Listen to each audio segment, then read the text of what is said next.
जय गुरु जी, शुक्राना गुरु जी के चरण कमलों में कोटि कोटि प्रणाम और सारी संगत जी को जय गुरु जी।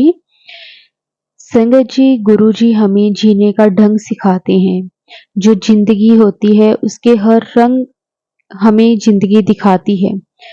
जिसने गुरु कर्ज उतार दिया उसने भव सागर को पार किया है। हाँ संगत जी, वैसे तो हम कितने ही जन्म ले लें, गुरु जी का कर्ज तो हम नहीं चुका पाएंगे। उस कर्ज का ऋण तो हम चुका ही नहीं सकते।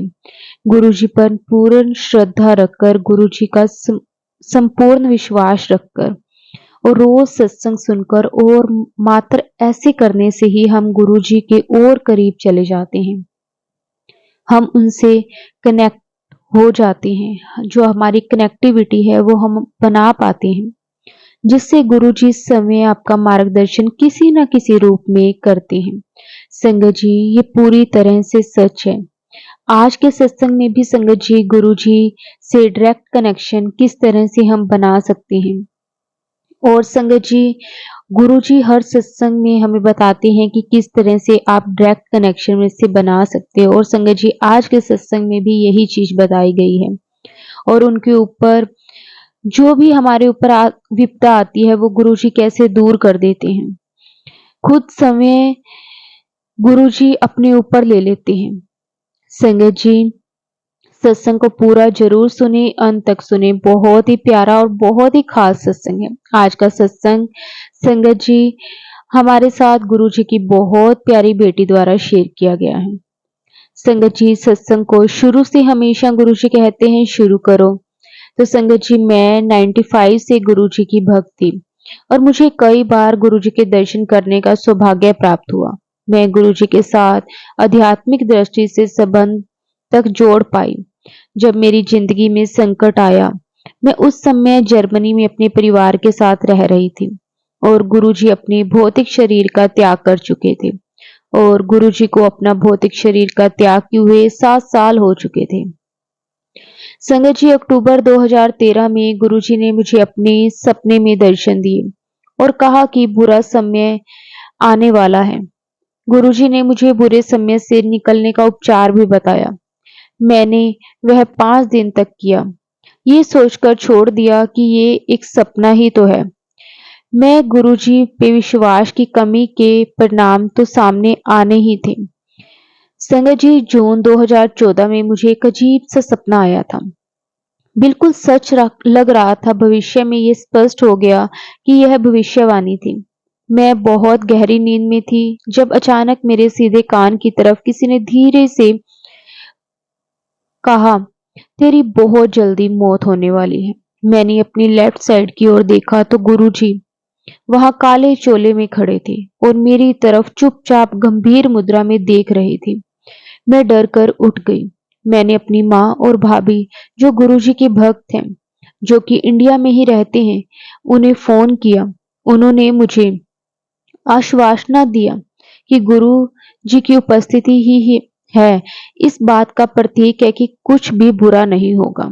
मैं शांत हो गई और कुछ ही दिनों के बाद मैंने वह सपना अपने मन से निकाल दिया।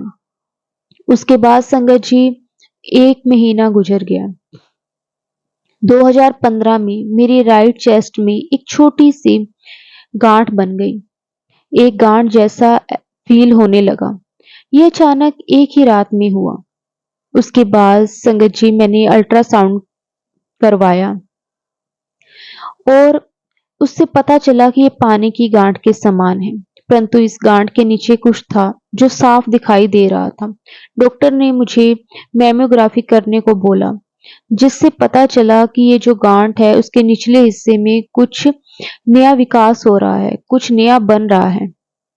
बायोप्सी के बाद मेरा शक विश्वास में बदल गया। जब पता चला कि ये कैंसर है, डॉक्टर ने तत्काल ऑपरेशन करवाने की सलाह दी। ये सब जांच करने में 10 दिन लग गए। तब तक हमारी बेटी का समर वेकेशन शुरू हो गया था। हमारी इंडिया की फ्लाइट थी, रिजर्व करवा ली थी। हमने जाने का निर्णय कर लिया था। हमने अपने परिवार के साथ दिन बिताए और बड़े मंदिर जाकर गुरुजी को श्रद्धा से गुरुजी के दर्शन भी किए। फिर सब हम वापस आ गए। बड़े मंदिर में जाने के बाद मुझे आत्मविश्वास हो गया कि सब कुछ ठीक हो जाएगा। उसके बाद संगत जी 2015 लास्ट में मुझे ऑपरेशन के लिए मैं गई। जब गुरुजी भौतिक शरीर में थे, उनकी तब की एक लाल चोले में छोटा सा स्वरूप मेरे पास था, जो मैं हमेशा अपने पास रखती थी। ऑपरेशन वाले दिन भी मैंने वो अपने पास ही रखा। वह स्वरूप मेरे राइट हैंड में था। जब मैं ऑपरेशन थिएटर में जा रही थी तो मेरे हस्बैंड ने वह स्वरूप मेरे तकिए के नीचे रख दिया। मेरे हस्बैंड ने नर्स से कहा कि यह इस स्वरूप को वहीं रहने दे, परंतु ऑपरेशन थिएटर में मुझे ऑपरेशन टेबल पर ले जाया गया और वह स्वरूप बिस्तर पर ही रह गया। संगत जी, डॉक्टरों ने गांठ को हटा दिया, लेकिन जब टांके लगाने ही वाले थे तो उसी वक्त अचानक मुझे होश आ गया। मुझे अभी भी याद है कि मैंने सर्जन को मास्क लगाए हुए अपने पास देखा था। हालांकि मुझे धुंधला नजर आ रहा था, परंतु पूरे होश में थी। मैंने लेफ्ट हैंड उठाकर सर्जन से गुरुजी के स्वरूप के बारे में पूछा। डॉक्टर मुझे होश में देखकर सरप्राइज रह गए। एक ने मेरे से पूछा, क्या आप जानते हैं कि आप कौन हैं? क्योंकि मैं केवल स्वरूप के बारे में ही सोच रही थी। मैंने थोड़ा सा चिढ़कर बोला, हाँ मैं जानती हूँ मैं कौन हूँ। अब आप बताओ कि स्वरूप कहाँ है? डॉक्टर और नर्सों ने जल्दी से स्वरूप ढूंढा और मुझे दिखाया। मैंने देखा कि वह गुरुजी का स्वरूप है। मैंने उस स्वरूप को मेरे तकिए के नीचे रखने को कहा और इसके बाद मैं बेहोश हो गई। मुश्किल से 1 ही मिनट में जागी होंगी। मुझे बाद में पता चला कि स्वरूप को तकिए के नीचे रखने के बाद डॉक्टर के मन में और जांच करने की जिज्ञासा पैदा हुई। उन्हें पता चला कि कैंसर के सेल्स कुछ लिम्फ नोड्स तक भी फैल चुके हैं। उन्होंने उसे भी निकाल दिया। ऐसा लगता है जैसे गुरुजी ने उनको प्रेरित किया कि वह और आगे जांच करें, नहीं तो ये कैंसर और फैल जाता। मुझे लगता था कि मेरा भयानक सपना समाप्त हो गया, क्योंकि डॉक्टर्स ने सारी जगह से कैंसर हटा दिया था, परंतु डॉक्टर कीमोथेरेपी करना चाहते थे ताकि बचे हुए कैंसर सेल्स भी पूरी तरह से समाप्त हो जाएं, क्योंकि डॉक्टर कैंसर को पूरी तरह से समाप्त करना चाहते थे। इसलिए उन्होंने कीमोथेरेपी की को अधिक खुराक के साथ शुरू किया। पहले 4 सेशन बहुत अच्छे से ठीक-ठाक निकल गए। उसके कोई साइड इफेक्ट नहीं हुए। मैं 15 दिन में एक बार सुबह कीमो के लिए जाती थी और बिना किसी समस्या के अपने दफ्तर का और घर का काम करती थी। मेरी कीमो शुरू होने से पहले डॉक्टर ने मुझे डिप्रेशन ना होने की दवाई दी थी, परंतु मैंने वह केवल 2 दिन ही ली थी और उसके बाद उसे मैंने छोड़ दिया। मैं इस दवाई पर निर्भर नहीं होना चाहती थी। इसके बदले जब भी मुझे डिप्रेशन होता, गुरुजी के सत्संग सुन लेती थी या फिर यूट्यूब के दौरान मैं मंत्र जाप सुन लेती थी। एक दिन सुबह सवेरे मुझे कुछ आभास सा हुआ। मुझे पूरी तरह से याद तो नहीं है, परंतु मुझे ऐसा लगा कि गुरुजी एक सूक्ष्म रूप धारण किए हुए हैं और मेरे चेहरे के पास उन्होंने अपने सीधे हाथ से किसी को 5 बार इशारा किया है। कहा, भाग जा। मैं उठ गई और संगत जी अपने हस्बैंड को बताया कि शायद गुरुजी ने मुझे पूरी तरह से स्वस्थ कर दिया है। हमें ऐसा लगा कि शायद कठिन परीक्षा समाप्त हो गई है। अगले ही दिन मेरे चेहरे के लेफ्ट साइड में लकवे का प्रहार हो गया। यह बिल्कुल भी संयोग नहीं था कि मेरी मृत्यु के बारे में भी मेरे राइट साइड में बोला गया था। कैंसर भी मेरा राइट साइड ही हुआ था और मुझे बहुत बीमार होकर अस्पताल जाना पड़ा।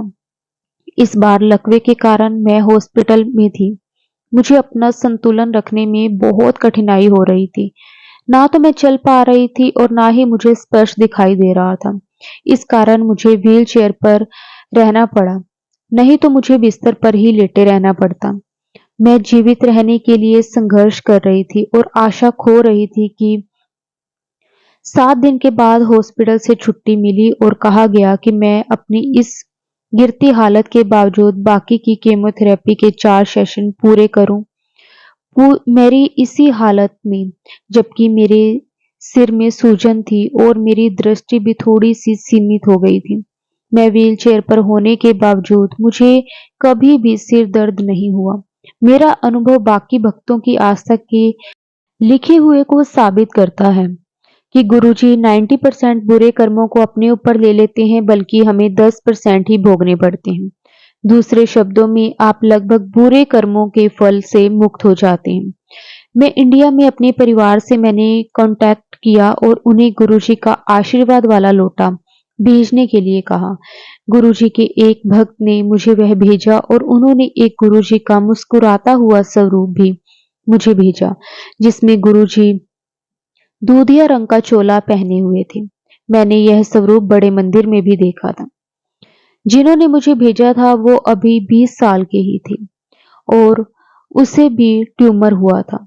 उसका बड़ा निराशाजनक भविष्य बताया गया था और कहा गया था कि वह केवल कुछ ही महीने जीवित रहेगा। लेकिन गुरुजी ने उसे आशीर्वाद दिया। अब 2 दशक हो गए हैं, वह पूरी तरह से तंदुरुस्त और स्वस्थ है और आनंद से शादीशुदा जीवन व्यतीत कर रहा है। वह 2 बच्चों का पिता भी है। उसने गुरुजी की कृपा से कैंसर पर विजय पा ली थी। उसने जो मेरी सहायता की, उस पर गुरुजी का आशीर्वाद हमेशा बना रहे। उसके बाद वो लौटा जनवरी 2016 के पहले सप्ताह मेरे पास पहुंच गया। मैंने सुबह रोज उसमें जल पीना शुरू कर दिया। कुछ दिन के बाद मेरी कीमो की कम डोज के साथ शुरू हो गई, परंतु मेरे चेहरे पर लकवा अभी भी था और मेरे लिए संतुलन करना बहुत कठिन था। इसके अतिरिक्त मुझे ये भी पता नहीं था कि कीमो के अगले दौर कैसे होंगे। मैंने गुरुजी पे विश्वास रखा, ये जानते हुए कि गुरुजी पूरी तरह से ख्याल रखेंगे, परंतु डर कुछ अधिक ही था। मेरे विचार से व्यक्ति बीमार की बजाय बीमार के भय से ज्यादा मरता है। मेरे हस्बैंड, सास और मेरी सभी परिवार के सदस्य जो इंडिया में रहते थे, वो बहुत ही सहायक बने हुए थे और मैं अपने लकवे वाले टेढ़े मुंह के बारे में शिकायत करती तो मेरे हस्बैंड बोलते कि उन्हें तो टेढ़ा कुछ नजर ही नहीं आ रहा। मेरी माँ को गुरुजी में इतनी ज्यादा आस्था थी कि उन्हें पूर्ण रूप से विश्वास था कि मेरे साथ कुछ भी बुरा नहीं हो सकता, परंतु मुझ में ऐसे विश्वास की कमी थी। ऐसा नहीं था कि मुझे गुरुजी में आस्था नहीं थी, परंतु मुझे शक था कि मेरी प्रार्थना गुरुजी तक पहुंच ही नहीं रही है, क्योंकि मैंने कभी भी गुरुजी को परमात्मा नहीं माना। मैं सदैव गुरुजी को एक संत ही मानती आई हूँ, जिनके पास बहुत ही चमत्कारी शक्तियां हैं। मैं अब स्मरण कर सकती हूँ कि जब गुरुजी ने अपने आप को परमात्मा होने का संकेत दिया, तो मैंने कैसे नजरअंदाज कर दिया। जब गुरुजी भौतिक अवस्था में थे, तब मैंने उनके दर्शन करते समय उनके मस्तिष्क पर शिव को देखा था। उस समय मैंने अपने आप को ये तर्क दिया कि गुरुजी ने मुझे सम्मोहित कर लिया है, हालांकि गुरुजी महाशिव हैं। मैं इस में अनजान थी। मैं ऐसा सोचने लगी थी कि गुरुजी मेरी प्रार्थना इसलिए नहीं सुनते कि मैंने उन पर पूर्ण रूप से विश्वास नहीं किया। मेरे मन में ये ख्याल ही आया कि गुरुजी अगर मेरी रक्षा नहीं कर रहे होते, तो ये सब कुछ नहीं होता, जैसे कि पानी की गांठ से कैंसर का पता चलना, ऑपरेशन थिएटर में गुरुजी के स्वरूप को ढूंढना और उसके बाद डॉक्टर्स का गहराई से देखना और पता चलना कि कैंसर मेरी लेफ्ट नोट्स तक फैल चुका है। गुरुजी बिना मुझे अवगत करता ही कौन मेरी रक्षा कर रहे हैं वो। एक दिन मैं गुरुजी के स्वरूप के सामने पूरी तरह से टूट गई और बहुत रोई। मैंने गुरुजी से प्रार्थना की, गुरुजी मुझे संकेत दें, वह मुझे सुन रहे हैं। मुझे केवल एक ही संकेत चाहिए था, केवल एक। अगले ही दिन सुबह 5 बजे के करीब मैं उठ गई। मैं रोज की तरह चिंतित और डरी हुई थी। तभी अचानक अपने कमरे में दूधिया रंग की तितली, जिसके बॉर्डर पर गोल्डन कलर था, मुझे नजर आई। बिल्कुल उसी रंग की थी जिस रंग का चोला गुरुजी ने मेरे कमरे में लगे स्वरूप में पहना था। तितली के अंदर आने का कोई सवाल ही पैदा नहीं होता था, क्योंकि मैं जहाँ रहती हूँ, मैं सर्दियों में वहां पे जो टेम्परेचर है वो 0 डिग्री हो जाता है और बहुत ठंड होने के कारण कमरे की जो खिड़कियां हैं वो हमेशा बंद रहती है। क्या तितली वहां पर केवल मेरे लिए प्रकट हुई? मैं बिस्तर पर लेटे हुए तितली को एक टन देखती रही। मैं भयभीत और हैरान थी। मुझे आश्चर्य हो रहा था कि ये तितली वहां नजर आने का अर्थ क्या है। तितली ने मेरे सर के 2 बार चक्कर काटे और मेरे चेहरे के लकवे वाली तरफ को छुआ। मैंने उसकी आवाज फर्श की ओर जाते हुए सुनी। मैंने जल्दी से कमरे में लाइट जगाई, परंतु वहां कुछ भी नहीं था। बीते समय को याद करने पर मुझे विश्वास हो गया कि वह आवाज इस प्रकार की थी। मैं सपना तो नहीं देख रही थी। यह सब कुछ वास्तव में हो रहा था। उस समय मुझे एहसास हो गया कि गुरुजी मुझे पूर्ण आश्वासन दे रहे हैं कि सब कुछ ठीक हो जाएगा। उसके बाद मेरा आत्मविश्वास और बढ़ गया, क्योंकि अब मेरा मृत्यु का भय तो कम हो गया था। तितली के दर्शन मुझे 2016 जनवरी में हुए थे। 2 सप्ताह के बाद, यानी कि फरवरी के टाइम, जब मैं लोटे से पानी डाल रही थी तो मुझे लोटे के बेस में गुरुजी का चेहरा नजर आया। कभी मुझे बाथरूम के फर्श पर तो कभी मेरी बनाई हुई चपाती पर ओम के दर्शन दिखना। इन सब चीजों को देखकर मैं बड़ी हैरान हो गई, लेकिन गुरुजी में मेरी आस्था दिन दुगनी रात चौगुनी बढ़ने लगी। कीमोथेरेपी के बाद मुझे रेडिएशन दिया गया, परंतु इसके बाद साइड इफेक्ट नहीं हुए। मेरी विजन, मेरी आंखें और मेरा संतुलन ठीक हो गया। मैं दोबारा कार चला सकती थी, रोजमर्रा के काम कर सकती थी। संगत जी, तभी एक और चमत्कार हुआ। जब मैं गुरुजी के स्वरूप के आगे प्रार्थना कर रही थी, तभी गुरुजी के स्वरूप पर अमृत वर्षा हुई। मैंने जल्दी से उसका फोटो लिया। हम किसी फैमिली पार्टी में जा रहे थे। रास्ते में मैंने सोचा कि मैं ये फोटो इंडिया में अपने परिवार को भेजती हूँ। जब मैं फोटो देख रही थी, तब एक तस्वीर मुझे ऐसी नजर आई जिसमें गुरुजी के दाएं गाल पर खून लगा हुआ था। पहले तो मैं डर गई, बाद में मुझे समझ में आया गुरुजी ने मेरी सारी बीमारी अपने ऊपर ले ली। और सच में ऐसा ही था। मेरे चेहरे में सुधार आने लगा और मेरा जो टेढ़ापन था वो दूर होने लगा। मुझे पूरा विश्वास है कि मेरा चेहरा बिल्कुल सामान्य हो जाएगा। आखिरकार आज मैं जीवित हूँ तो गुरुजी की कृपा से। मुझे नए साल ये ये बताते हुए प्रसन्नता हो रही है कि मेरा शरीर के कैंसर से पूरी तरह से मुक्त है। तीसरी जांच के बाद अभी पता चला कि मेरे खून की रिपोर्ट बिल्कुल ठीक है। वास्तव में ये बहुत ही अच्छी है। मेरी डॉक्टर को पूर्ण विश्वास है कि मुझे अब कैंसर कभी नहीं होगा और वह मुझसे इतनी जल्दी पूरे रूप से स्वस्थ होने का राज भी जानना चाहते हैं। प्यारी संगत जी, गुरुजी को मानो, गुरुजी पर भरोसा रखो, उनमें आस्था रखो, क्योंकि गुरुजी सबकी रक्षा करते हैं और हमारा सदैव सदैव ध्यान रखते हैं। गुरुजी परमात्मा है, महाशिव हैं और हम बहुत ही भाग्यशाली हैं कि गुरुजी ने हम सबको अपनी शरण में लिया है।